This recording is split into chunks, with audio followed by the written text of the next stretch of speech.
gonna get started now with our candle lighting. So if you have your candles around,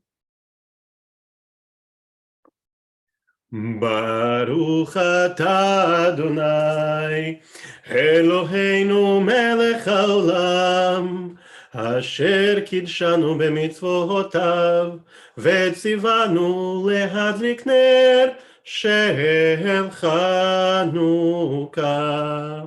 Baruch atah Adonai Eloheinu melech haolam שעשה ניסים לאבותינו בימים ההם בזמן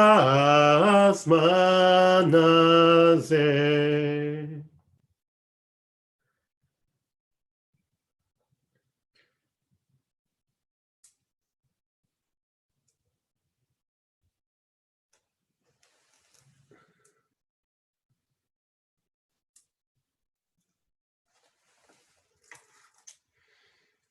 To avoid having it too close to my computer and have it by the window, you can't really see the Hanukkah, but there we go. Ready for the night. So we're gonna get started with the more content for today, and I wanted to start with a brief history about candle lighting, because as you might know, Maoz Tzur is associated with candle lighting. So before we think about Maoz Tzur, we have to think about when the practice of candle lighting, as we know, actually started. So we know that the first mention of the menorah, not the Hanukkah that we light, comes from Shemot when they're talking about building the Mishkan, the tabernacle. In the book of the Maccabees, which is not part of our Bible, is part of some Christian Bibles, we have no mention whatsoever of lights. This is not part of the official history of the book of Maccabees. But Josephus, which is one of the main Jewish historians of the first century, actually calls the holiday of lights. So already have a reference in the first century.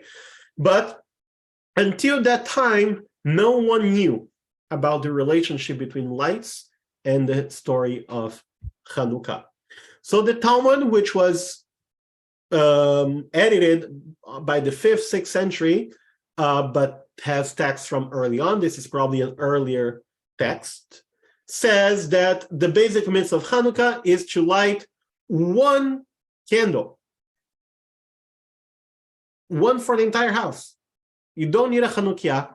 You don't need to change the amount of candles for the days. You don't need the box, right? One candle for the entire household, totally fine.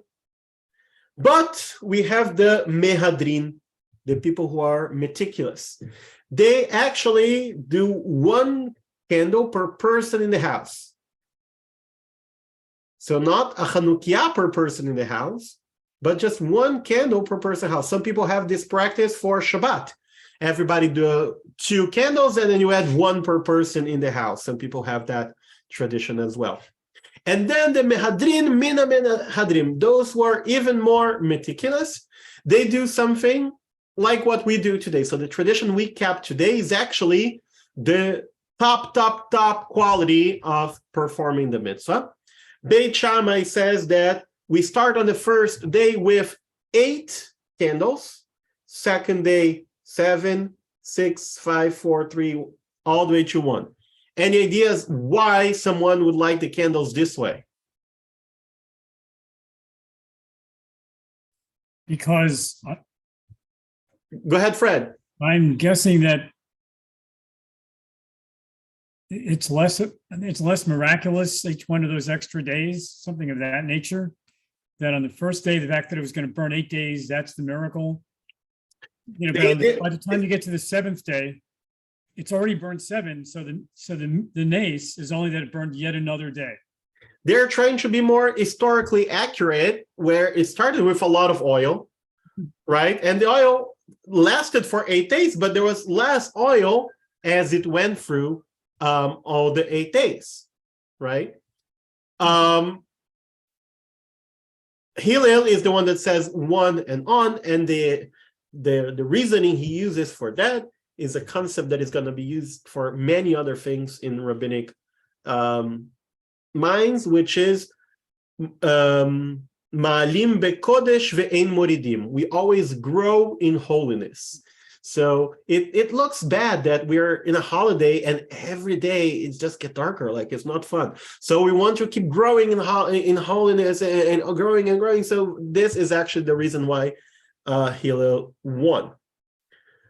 And here is the first time, this is just a couple lines down on that same page, which, by the way, is on the tractate of Shabbat. There is no tractate of the Talmud about Hanukkah. The rabbis of the Talmud did not like Hanukkah. For those who came to our last class, we discussed the rabbinic revolution. The rabbis were part of the Pharisees. They were a specific group that was living in that time. The priests were part of the Sadducees, which is the rival group at that time. The Maccabees, they were priests. They were the people in charge of the temple. They are the Sadducees. But history is written by the winners. And the Pharisees wanted to write something that presented their case. So the book of Maccabees, everything we had until then, portrays the great miracle being the salvation, being the fact that a small but mighty group led a revolt and succeeded. No one ever talked about lights, but the Pharisees didn't want to give praise to the Sadducees. So the rabbis, instead of giving praise to this group, they come up with this idea of the miracle of the lights. This is the first memory we have of it, that my Hanukkah, and what is this Hanukkah? After they discussed everything, they are discussing actually which wicks and oils are kosher for Shabbat candles. And they say, by the way, we also like candles once they're in Hanukkah. They discuss for 2 pages Hanukkah, and that's all the mentions we have for the entire Talmud. What is the reason why we do that? The Greeks entered the sanctuary, defiled the oils that were there. The Hasmonean monarchy overcame them and emerged victorious over them. They searched and found only 1 cruse of oil that was placed through the seal of the high priest that was kosher.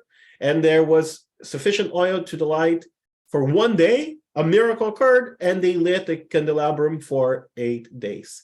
And the sages instituted those days to recite Hallel and Thanksgiving and special prayers and so on. This is the first mention we have of this idea that Hanukkah is related to light in a Jewish context. You are probably used to this modern technology we call candle. Have you heard about this modern technology called candle? So what is the older technology? Oil and wick. So this is an ancient style kind of candle. You pour olive oil in that large part, right? Have the wick coming out on the corner, and that wick is going to burn and keep drawing from that oil.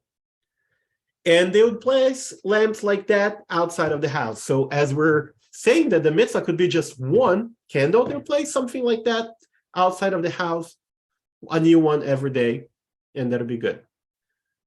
Later on, in Talmudic times, they created that new technology that is going to be the proto-Chanukiah. So it's the same thing, is 1 big bowl of oil, but they created multiple places for wicks. So then you can put many wicks and then have just 1 bowl of oil and add wicks every day. The Hanukkah, as we know it, more or less, is going to appear only in Spain in the 13th century, which was something similar to the one on the picture. I couldn't find, that's the most accurate I could find of the description, which also had oil in each one of those little things with the wick coming out of it, and it used to be hanged on the wall. That is something we're going to see. Candle is something very modern, right? The way we see Hanukkah these days, right? is something, I would say maybe something from 100 years ago or something like that, right? They used to have oil in Israel. The old practice is coming back. I'm seeing more and more and more in Israel, people doing with oil. Now, these days is also very easy to do that. They sell a jar of oil in a plastic bottle and the little cups and the wicks and the kit for the entire holiday. And a lot of people who never saw that before and don't know what it is to light candles like that are going back to this practice in Israel. So we can see with the development of the Hanukkah that even the way we celebrate, the way we come together to light candles, let's say the blessings and with the family, it's also something new and unique in the history of the Jewish people. It's not like people gather around the table and sing songs for the past 2,000 years, but it took a little bit longer to do that. During the 12th, 13th, 14th, up to the 15th century, it was called the Golden Age for the Jews, especially in Spain. But some of this time also in France and parts of Germany, also called Ashkenaz. But especially in Spain, we get a style of poem that we learn from the Muslims. A lot of the poetry that comes from that time actually comes from the Muslims. And Spain and France, they're right next to each other, and those things would travel around. And we know that Maoz Tzur was written around the 12th or 13th century in Ashkenaz, but with that influence from the Sephardic world. And took a couple centuries, but became the most famous liturgical poem to ever be used for Hanukkah. So before I give you more on what the Maoz Tzur is, we're going to analyze it together. So here are some things that I want you to pay attention to. Patterns, any kind of pattern you can find. I'm not going to give more than that, but it's very common, that kind of poetry. I'll give a hint. If you know the Lecha Dodi, and if you know any kind of special interpretations about patterns and stuff in Lecha Dodi, try to find that same kind of pattern maybe here. Parallelism, we see that in the Psalms, in biblical poetry, is when we repeat maybe two phrases that they mean the same thing. Even in Devarim, actually, Parshat Hazinu, we see that parallelism a lot as well. Or an entire structure there is mirrored. For example, in the Torah, Parshat Kitisa is the golden calf. Two parashiyot before and two parashiyot after are talking about the Mishkan, the tabernacle, and they create a mirror structure as well in the Torah. So Jews like that kind of symmetry and so on. Any kind of reference to any known people, figures, places might not be spelled out completely, but Maoz Tzur maybe is hinting into something or someone. Any acronyms hidden in the words. Biblical references. Oh, this is talking about that story that I know of. And chronology. Try to see if there's any story that is being told and what chronology we're seeing, what story they're trying to tell here. Got it? Memorized all of the things you have to look for. It's pretty easy. So the other thing is, you might know Maoz Tzur as a very easy song to learn with just one stanza, one paragraph. But we have 6. The real Maoz Tzur actually has 6 paragraphs. So we're going to be looking at all of that. And it only makes sense if you look in that entire context. So let's take about 2 or 3 minutes. I know we're not going to get everything up front, but maybe everyone's going to find something different. And we're going to share a little bit with each other about what we see. So don't say it yet. Let's give about 2 or 3 minutes for people to read, and then we're going to share what we find.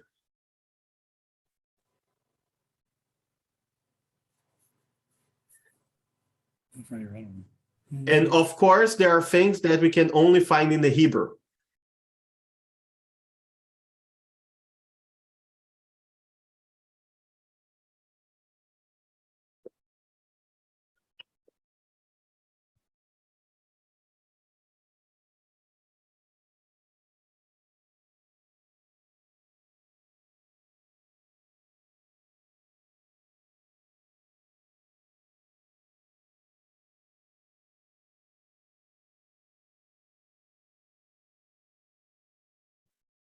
Hebrew is all rhyming at the end for each paragraph.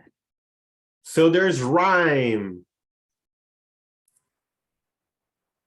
And it's, Let's wait, Fred. I want to give people 2-3 minutes. Let's wait for more comments and then we can share.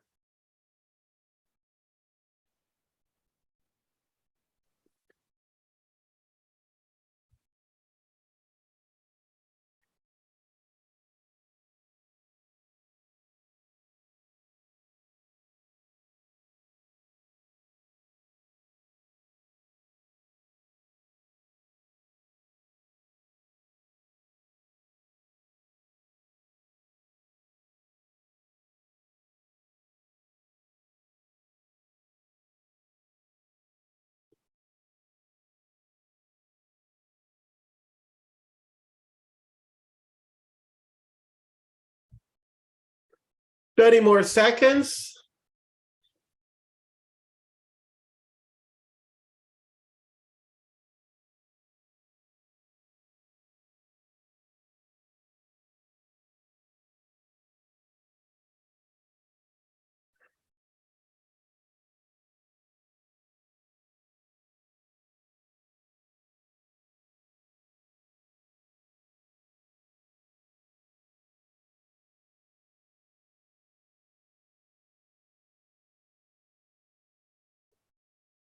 So let's get started with the one that Ruth Ann brought to us, that the end of each line rhymes within each stanza, right? Any idea why a lot of Jewish texts rhyme?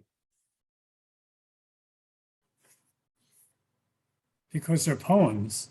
Because they're poems and poems must rhyme. So why any poem must rhyme as well? Is the same answer. Easy memorization. That's Andy. Easy memorization. Why people would have to memorize something? They don't write. Because the printing press was created in the 16th century. And this poem is from the 12th or 13th century.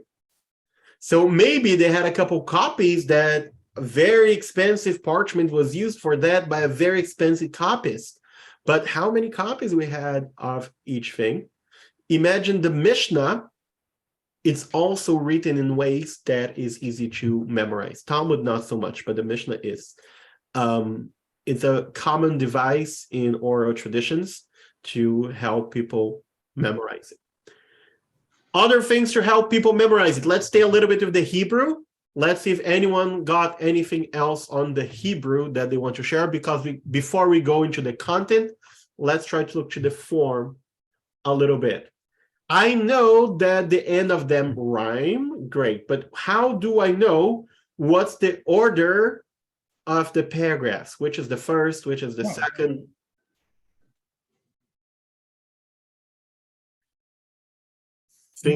Yeah, go ahead, Fred. Well, apart from the first and the last, the middle four, I mean, the first one is just a declaration. And in a way, the last one is as well, but the middle four verses are chronological order of Jewish history. So you're going to the content, which is we're going to get in just a second. Let's try to read to the form that there is a hint there as well. And you're right, the chronology of it helps as well if you know the meaning, which not all the Jews know the meaning of it. So do you know? Mordechai. So it spells Mordechai. Oh, it Hey, does. Scott, the first letter of each one of the first stanzas spells the word Mordechai. Do you think we're talking about Mordechai from Shushan? No, this must be. This is probably the author of the poem. The person who wrote it probably is named Mordechai. How do we know that? Lecha Dodi. If you look to the first few stanzas of Lecha Dodi, he's going to say Shlomo Halevi. Shamor vezachor likrat Shabbat shin lamed mikdash melech mem shin lamed mem. We're going to get Shlomo Halevi with the initials of the paragraphs of Lecha Dodi as well. Another poem we know that has something like that, Yedid Nefesh, 4 paragraphs, Yud Hey Vav Hey, the letters that form the name of God. It's very common in Jewish poetry to have something spelled out with the first letter of each paragraph. And the same, we had something missing. We had only 5 stanzas to get Mordechai. So what is unique about the 6th one? We're gonna get why in just a second once we learn the content. But look, the first 3 words of the 6th, what letter we get, what word we get from the initials of the first 3. Chazak. Chazak. What is chazak? Justice. Strong, strong.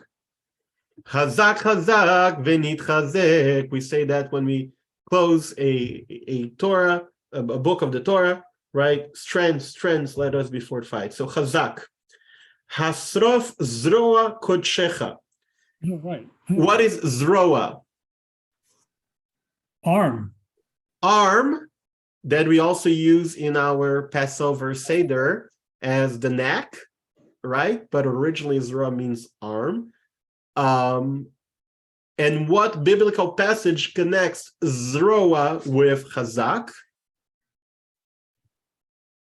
God took us out of Egypt, beyad chazaka uvizroa netuya.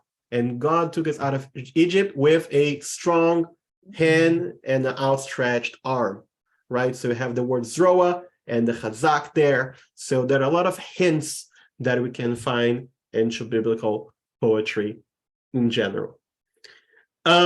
Let's get a little bit to the content of what you're seeing. So Fred shared that he saw a pattern here. First and last are unique. And the other 4, each one is telling about a historical time in chronological order. So we're going to get to the 1st and the 6th in a bit. Let's go deeper into the 2nd, 3rd, 4th, and 5th. What is the story of the 2nd one? Pesach. Pesach, right? We were in, and the other thing we're going to see is Maoz Tzur is going to talk about they are attacking us, but God will save us. This is the message of those paragraphs. So in Egypt, they tried to kill us. We got saved. Let's eat. 3rd, what is happening on the 3rd?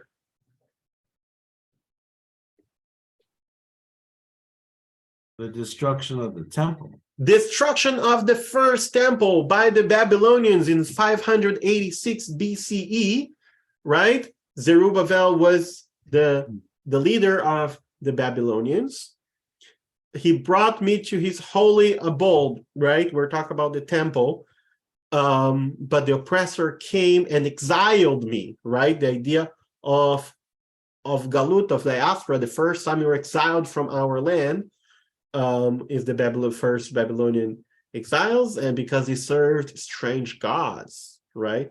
So within 70 years, I was saved. Why 70 years?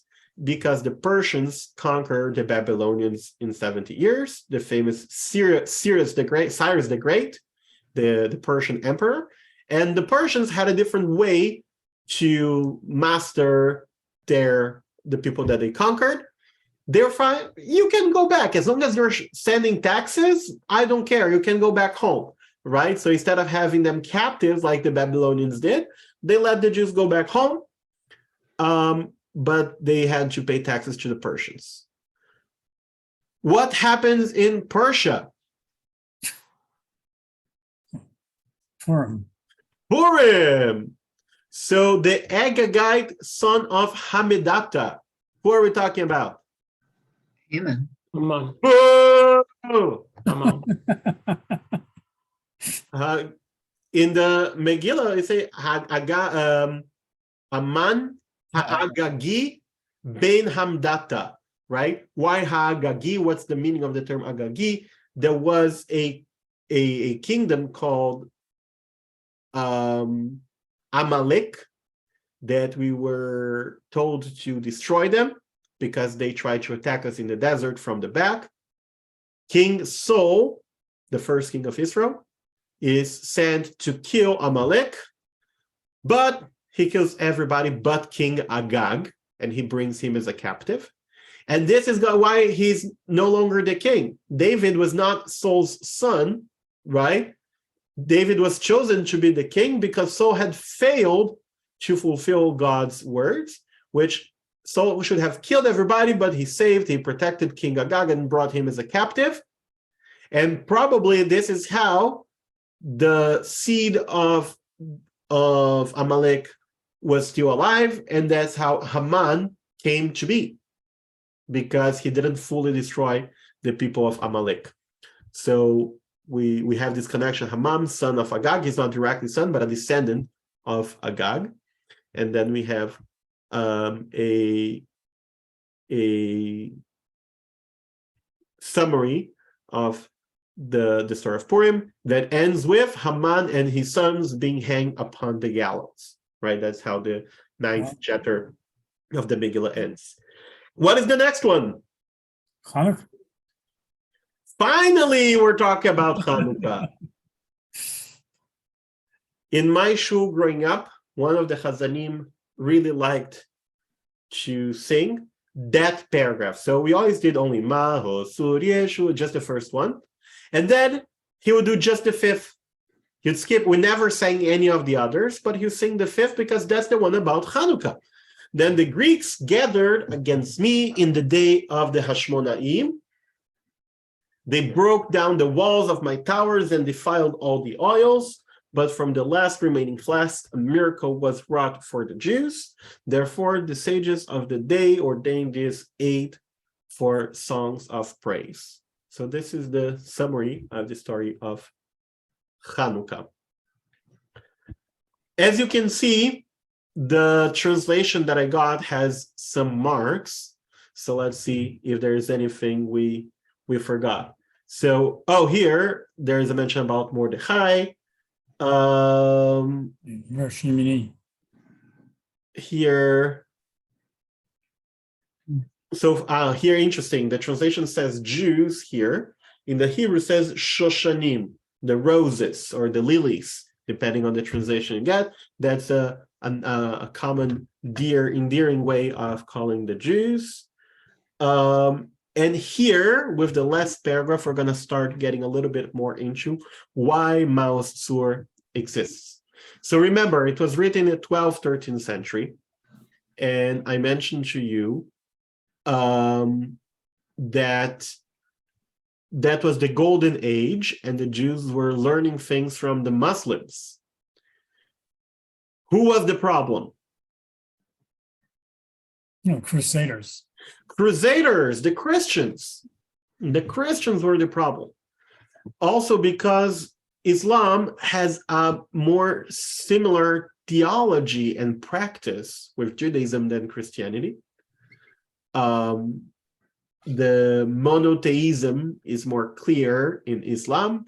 The Trinity in Christianism is a little bit more challenging for Jews. The way they pray, the way they eat, some of their rituals are as crazy as ours, so we can relate. I go shaft my chickens in the halal place because I get there and they're like, oh, you also have a weird way to do that. Great, and we get along, right? There are a lot of practices that we share.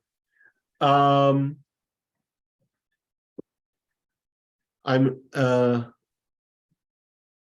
just being concerned here with the amount of smoke coming out of my Hanukkah, but I think it's going to be fine. Naomi, if you're still there, I promise I won't do that in your house again. The first week I lived with Naomi for Havdalah, I almost set the house on fire. No, I didn't. But the alarm, the fire alarm thought I was going to, and Saturday night starts having the alarm all over. Classic story. How we know that we're going to start talking about Christians here? Let's look at this last paragraph. So, how do you say Jesus in Hebrew? Yeshu. Yeshu. Yeshu is the name that people usually use to refer to Jesus. What Hebrew word we know that is similar to Yeshu. Yeshua, meaning salvation. Who is Yeshu? Yeshu is the Messiah. What does that mean to be the Messiah? To be the one that delivers us, right? The one that's going to bring on salvation. So our translation here says, "O bear your holy arm and bring the end of salvation." End of salvation? I don't want the end of salvation. I want salvation. This is a code game. It's not the end of salvation, it's the end of Yeshu. Oh. It's the end of Christianity. Why? Because you are in chronological order. We already talked about the Egyptians, we already talked about the Persians, we already talked about the Babylonians, the Persians, the Greeks. And now, who are the oppressors? The Christians. Let's talk about how they are going to go down too. Wreak vengeance upon the wicked nation in Hebrew, Uma Arasha, is a common term to refer to Christians. On behalf of your faithful servants. Who are the faithful servants? The Jews that were never corrupted by Christianity. For deliverance has too long been delayed. They all think that salvation had come with Jesus. We don't. Ve'ein ketz limei hara'ah, and the evil days are endless. Deche admon betzel salmon, this is an interesting one. Reject the enemy in the shadow of idolatry.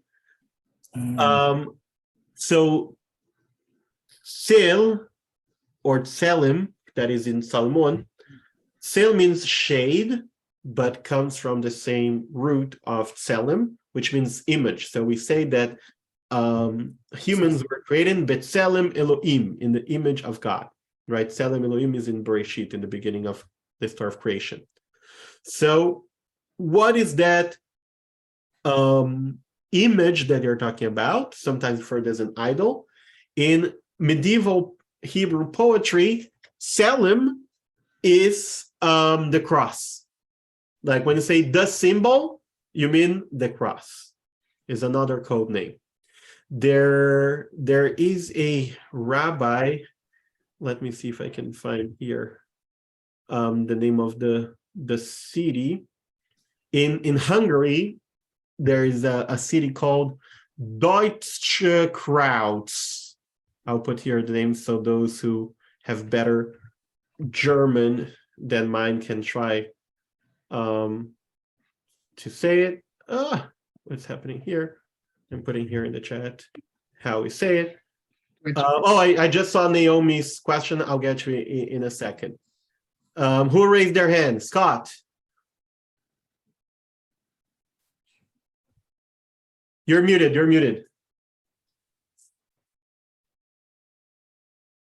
Sorry, I was just trying to see the chat and I clicked on the wrong button. Got it. Yes, Mike. Deutschkreuz, Yeah. So what's the meaning of that? German cross. German cross. So this is the name of a town in Hungary. And their rabbi was called the Tselim Rav. Tselim Rav, the Rav from Tselim. So the German cross in Hebrew, how do you call the rabbi? Like the rabbi from Arlington, instead of saying the rabbi from Arlington, they're going to say the rabbi of the image, right? And it's a reference to the name German cross. The other thing I skipped here, reject the enemy. Here, the translation renders enemy, but if we look to the Hebrew, Dehe Admon, what do we know that is similar to Admon? Adom, red. Who is the red one in rabbinic mind? We just had this parsha 2 weeks ago. Esav. Esav is the red one. And who is Esav? Esav is Edom. Edom is these people that were neighboring Jews in Israel, and Edom becomes Rome. Those people from Rome and Edom are, for the rabbinic mind, the same. And therefore, Christians are descendants of Esav, and therefore we are forever enemies. From the womb of their mom to the end of the days, Jews and Christians are going to be enemies, according to this.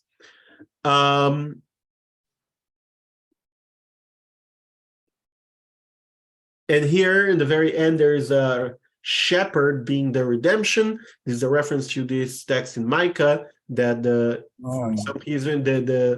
deliverance from oppression is going to come from the shepherds. So we start seeing that hymn was created with a lot of coding, not about the Egyptians, because we don't care what the Egyptians think about what we're writing, not about the Persians or Greeks or Babylonians, because they're also no longer. But we cannot spell out clear things about the Christians, because they hear us singing from our dining room table. So it had to be coded in so many ways. Any comments, questions, thoughts so far? While you think about something, let me just take Naomi's question. She asked, when did the shamash come along? Originally, as we're talking about the candle being in the outside, probably there was no shamash, was just one candle out, because they would actually put it outside of the house. Once we start having the candle inside the house by the window or something like that, the rabbis say that the candles should not be used for anything. Their only mission is to spread the miracle. But they bring light to the house. And you might want to read by the Hanukkah. And that would not be kosher, because those lights were not made for reading. They're made for sharing the miracle. So we added an extra light that, in order to have a kosher Hanukkah, needs to be set aside, either higher or front or lower than all the others. And that's the light we're benefiting from in the inside. So all the candles are for the outside, and the shamash is meant for the inside. A lot of people are going to say, no, the shamash is actually for what? The shamash is to light all the others. But we just talked how modern is this invention called candle. If you have an oil lamp, you don't use one oil lamp to light the others. It's dangerous. You don't do that, right? So when they only had oils, you would not use the shamash to light the others. It was just there as this extra light that we can derive benefit from.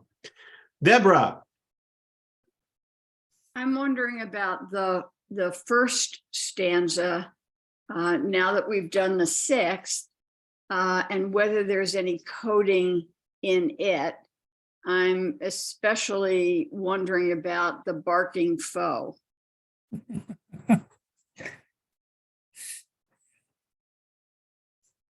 Let's get to the first stanza then. Let me just have open this and this so I can see my notes. There we go.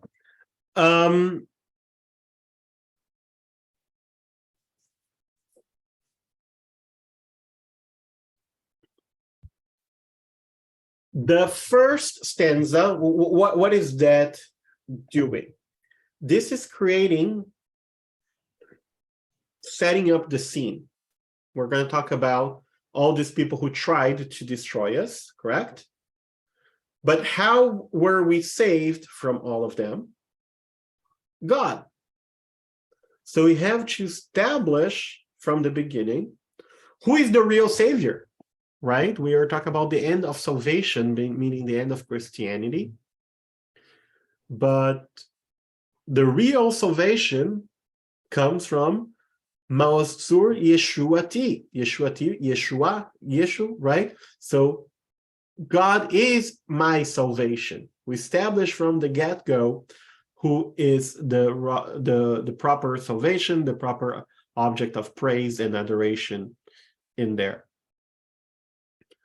The second part, it is pleasant to sing your praises. There is when I was reading about that, I thought that was a little bit forced, but there, yesh al ma lismoch, we say in Hebrew. We have on what to rely to say that. Leshabeach comes from what prayer? Oh, I know. Aleinu leshabeach lado, right? Aleinu leshabeach. It is on us to offer praise. Leshabeach is to offer praise. There was a practice in some point that Jewish martyrs would say the Aleinu before dying. So in many persecutions of the Crusaders, in particular, in that time, Jews who knew they were going to be killed, they preferred to die on their own, and they would say the Aleinu before going, because Aleinu also has a similar theology of that first stanza, right? God is the salvation, God is the only one, there are no other gods. It's a very monotheistic text that the Jewish God is the real one. So there might be a hint there into the Aleinu. Tikon Beit Tfilati, the word Beit, the phrase Beit Tfilati, the house of my prayer, is a very interesting biblical reference here. It's from Isaiah, if I'm not mistaken. Ki Beit Tfilati Ikare lecholamim, that my house of prayer, the temple, will be known to all the peoples. It's also another parallel to Aleinu. Aleinu at the very end says, V'ne'emar, Ve'haya Adonai lemelech al kol haaretz. Bayom ha'u, on that day, Ihyeh Adonai, there will be God, Ushmo echaden, God's name is going to be one. Meaning in the future, there'll be just one God and everybody's going to acknowledge that God. And Beit Tfilati takes me to that phrase in Isaiah, which is also a very universalistic, prophetic message that one day the temple will be the home of prayer for all the peoples. V'sham todah nezabech, right? And there is where we're going to express poems of gratitude and thanks. When you have slaughtered the barking foe, le'etachin matbeach mitzar hamnabeach.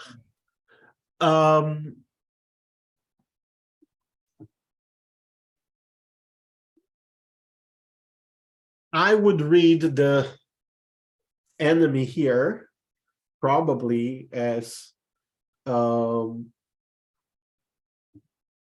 Christians as well, maybe, but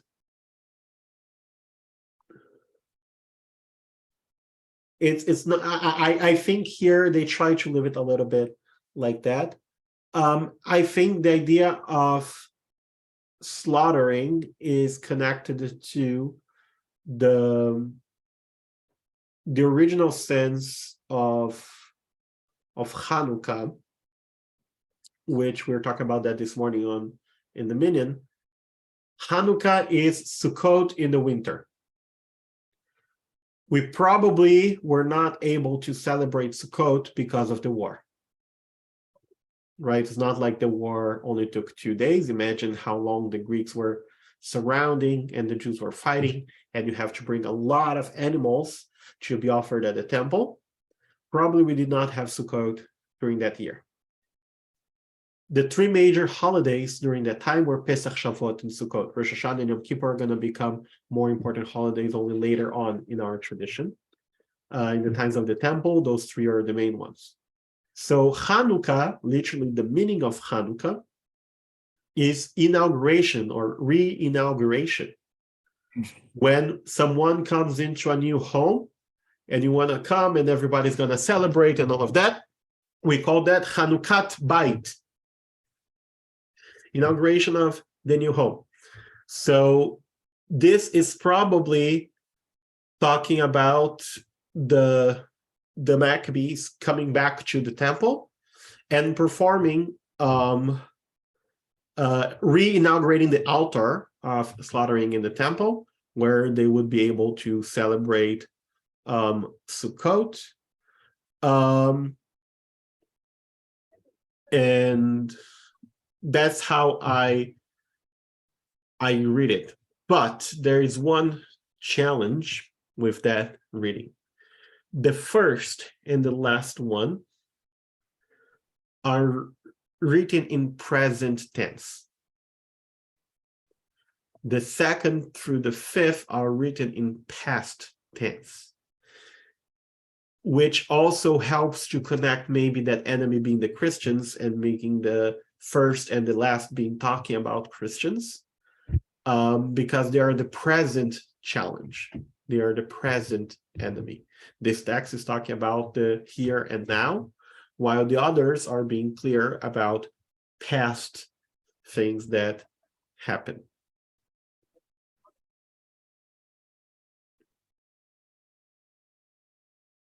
Jay. Yes, I am struck by, in the first verse here, of how different this translation is from the one that I learned in Hebrew school in the 50s and mostly early 60s, and probably others at that time too, of the song Rock of Ages, which was the translation of Maoz Tzur, and had quite different wording, which I suppose in part was simplification for the fact that it was being taught to elementary school children, but really has quite a different theme in parts. What is the translation you remember? Well, I'm not sure I can get the whole thing right. Maybe somebody can fill in, but Rock of Ages, hear my song. I don't remember the words, but I know that it is not. It is not I a remember translation. It is supposed to be a modern adaptation. That is Well, more maybe palatable. so. I mean, it ends with the but thine arm, furious they assailed us, but thine arm availed us, and thy word broke their sword when our own strength failed us.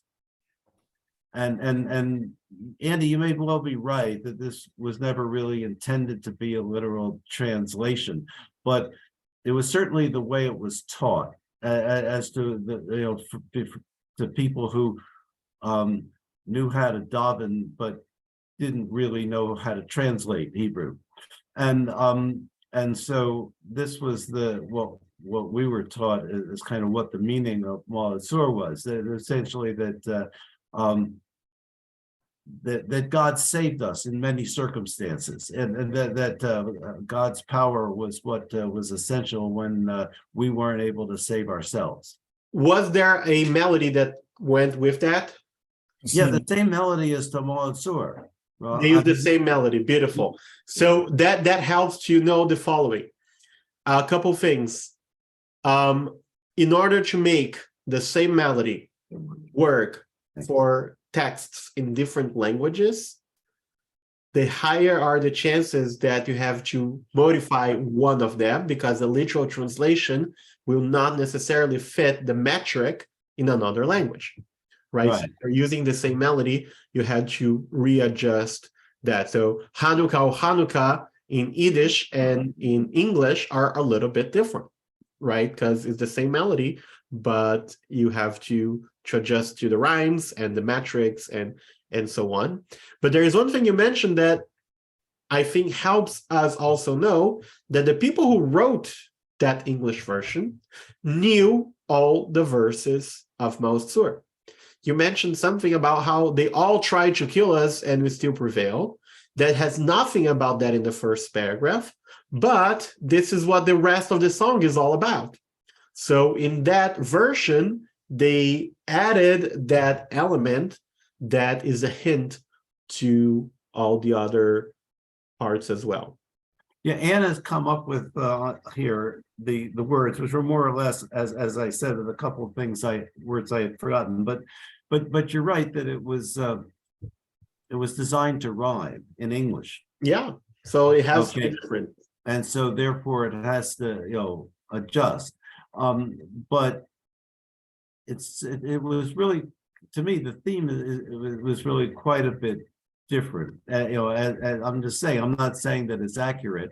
I'm just saying that as I learned it, and as I think it was taught to millions of other Jewish kids here in America, at least, and I don't know about in Brazil or the rest of the world, especially the non-English speaking countries such as Brazil, where they wouldn't have the same.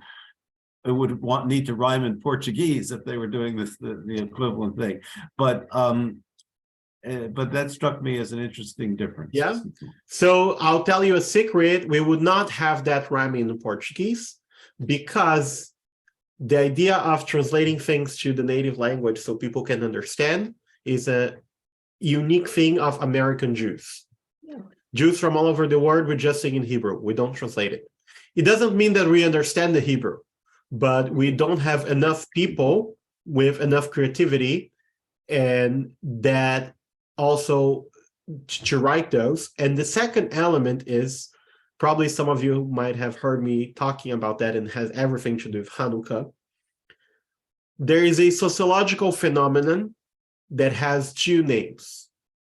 It's the same phenomenon, but it has two names: integration and assimilation. Integration and assimilation. What is happening, sociologically speaking, is the same thing. Jews are becoming part of American society.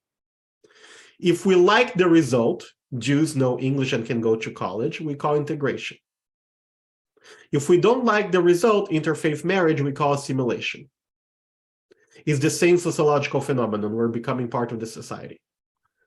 But some things are seen with good eyes by the community, and we're going to say how it was an intentional goal of American Jews in the beginning of the 20th century in order to save from pogroms, in order to be safe in this holy land that welcomes so many Jews, we need to mingle. We need to be part of society. This is the place where we can do it. We were not really free in Europe. They thought that we were free. We're not. Here, the only way to be safe is to be like them, is to be American. There is very, very intentional project by the Jewish community to integrate and bring and make sure people understood and spoke English in the next generation, and that English was a serious part, and they were engaged in the civic society in the United States. Outside of the United States, where the amount of Jews is significantly smaller, integration is seen more as a threat than as an opportunity. So we don't want to integrate as much. We need to protect. We need to keep being Jewish a little bit more. And that's why we only use Hebrew for most things. Even the Reform movement, which here in the US has a lot of English in their prayers, in Brazil, in Latin America, and many other countries, they do not have those prayers translated. They do not pray in Portuguese. They do not pray in Spanish. They still pray in Hebrew because it's a different perspective to that idea. And with the influence of Christianity in those countries, if I say in Portuguese, God loves you, everybody's going to say, what? That sounds like church. No, don't say that, right? But that's the Ve'ahavta, right? Like we're talking about the divine love. But if I say that in Portuguese, it sounds Christian. It sounds evangelical. People don't really like that. So all the music we have here for the Seder, for Pesach, that are in English, I did not grow up with that. I did not grow up with Portuguese versions of that. Most of the world who is not an English speaker grew up with just songs in Hebrew. I appreciate all of that, but I was wondering about in the other, as you were talking, in the other English-speaking countries, much of Canada and the UK, for instance, that share the pluralism and liberal democracy of the United States and welcome that wouldn't have been true in other places that the Jews lived so much. Do they not have songs? Do they not have things translated into English? My understanding of some of these communities, in particular England, is that they don't, maybe the more cultural side a little bit, but it's less common to have the English Jews are more traditional than American Jews in general. Even within the conservative movement, you can see that they are more traditional. And the Reform movement actually is kind of split in two in England. They have the liberal and the Reform. The Reform is actually more what conservative is here. And the liberal is actually like what the Reform would be here. They have more shades of gray than what we have here. Thank Fred. you. Well, I was going to say first, even calling it Rock of Ages is more of an interpretation than a translation. Because I mean, Maoz Tzur Yeshua is like, it's how strong is the rock of my salvation, not Rock of Ages. I've never heard that I grew up in, more observant area. Yeah. But really, I had a question. My real question was about, and I put it in the chat, that I was always puzzled by the last verse. It was one reason I came here tonight was to learn like what was the last verse all about? Because the other ones are sort of obvious. So I was glad to hear this, but it also made me think of Aleinu, because this thing talks very explicitly, although I suppose in coded language, about delivering us from Christian enemies, idolaters. But I think at the same time, I don't know when Aleinu was actually written, but there's a verse that's in a Sephardic Siddur. There's a line before Vanachnu Karim Ishtachim. So let me get everybody in the same page with that, Fred. Aleinu was written on the 3rd century, probably by Rav, one of the major sages in Babylonia. And that line comes right before Va'anachnu korim. Look how the Hebrew works. Va'anachnu, and us. What is that saying? That the phrase right before said something about them, and in opposition, and we do X, Y, and Z, right? So Vanachnu korim u'mishtachavim, and we bow down and prostrate to Melech Malchei Malchim, to the King of the Kings of the Kings, and so on. We prostrate to the real God. What is this phrase that existed in the original Aleinu and didn't made into the Middle Ages? They pray to that God that doesn't save. The word Yeshua coming back here again, salvation. And we pray to the real one. And Christian censors had issue with that phrase. So Ashkenazic Sidurim mostly are not going to have that phrase. I've seen recently one that actually had it. It's probably more common to still find the Sephardic world, but even the Sephardic world, not every Siddur has it. It's a line that for centuries has been erased from Aleinu already. So, Jean. So going back to the comment about the title, Rock of Ages in English, Maoz Tzur in Hebrew. So there's a Christian hymn, which is called Rock of Ages, so I didn't know about the coded language, standing up against Christianity here. But there's this Christian hymn, which is all about, Jesus saved me and on the cross and blood and all this stuff. So I wonder whether, as part of the codification in the translation, people adopted the title Rock of Ages to hide this more from the Christians. Oh yeah, well, this is our Rock of Ages, not, that was like in the 1700s that some English guy wrote Rock of Ages. So I don't know whether I'm making that, whether that interpretation is just something I made up or whether there's anything to it. I think it's totally possible that if people were aware of the expression Rock of Ages, right, and say, oh, that fits here. I don't know how deliberate the person who wrote that was about that and how much they understood about the entire Christian rhetoric that is in the Maoz Tzur. But Maoz Tzur is a song that was written against Christians. Like there is no doubt of that this is the original end. It could be a redemption to the song, calling in Rock of Ages and trying to parallel that right to the Christians without calling it out. It's an interesting approach. I like that. Yeah, well, this was written way before the Christian version.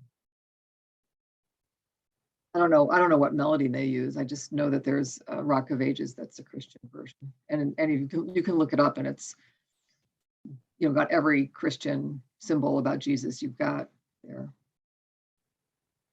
There are some other versions of Maoz Tzur in some manuscripts that have some words that are changed. So, for example, Karev Kitz HaYeshua, here in the sixth one, bring the end of salvation, meaning the end of Christianism. There are some versions probably that, so many censors, both in Christian Europe and also in Russia later on, were Jews who converted to Christianity. The Christians got those because they understood Hebrew, so many times those were in Spain in the Inquisition as well. A lot of the censors, a lot of the people who were there were Jews who converted. In order to pass by that, there are versions that says Vekarev Yom HaYeshua. Instead of bring the end of salvation, it says bring the day of salvation. It's a version that we encounter as well as a way to try to avoid some of the not Jew coded areas of the poem. They really try to go that way. I want to go to a couple more things here and then open for a few more questions. So one interesting thing about that sixth stanza is that the only place we have it, that the scholars have found written memories of it, is in the early 1700s. Every manuscript of Maoz Tzur until then only has the first 5. That might be also to avoid censorship. And some people believe that it's just a later edition, like it didn't exist in the very beginning. But the poetic style of that one and how it complements the first, and could it have done by someone who is really, really skilled and really understood and wrote in a very similar style? Sure. Usually scholars can get that. They can find one mistake or something like that. It's very possible that it remained as an oral tradition and was only reviewed later on. And the most ironic thing is that the melody we know that we just also heard being played by the band, da, da, da, da, da, da, is derived from a 16th century Protestant song. It's not the exact same one, but is derived from a Protestant song. So a lot of Jewish music is borrowed from what Christians were doing. We are very aware of that. And it's just ironic that in a very anti-Christian song, the melody is actually something we borrowed from them.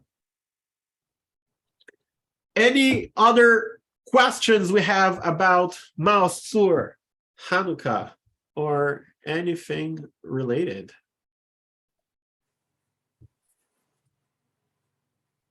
Yes, Deborah. So